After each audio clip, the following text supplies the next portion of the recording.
জানিয়ে দিতে চাই, বাংলার জমিনে আর কেউ আওয়ামী লীগ হতে পারবে না। কেউ যদি মাফিয়া তন্ত্রের আওয়ামী লীগ হতে চায়, আমরা আবার জুলাই হয়ে নেমে আসব।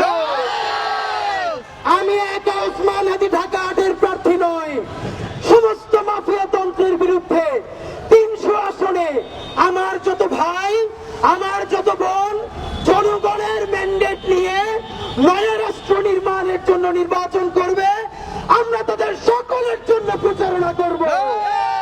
শুধু একটা কথা বলি, ঢাকা ৮-এর মধ্যে সবার কেন এত আনন্দ? কারণ সারা ঢাকায় যত চাঁদাবাজি হয়, মাস্তানি হয়, এর প্রাণ কেন্দ্র হলো ঢাকা। সচিবালয় এখানে, সুপ্রিম কোর্ট এখানে, ঢাকা বিশ্ববিদ্যালয় এখানে, রাষ্ট্রীয় প্রতিষ্ঠানগুলো এখানে। সুতরাং চাঁদাবাজি করতে, মাফিয়া তন্ত্র করতে, নয়া মাস্তানি করতে এখানে অনেক মজা। যদি এমপি হইতে পারি ইনশাআল্লাহ, বাকি 299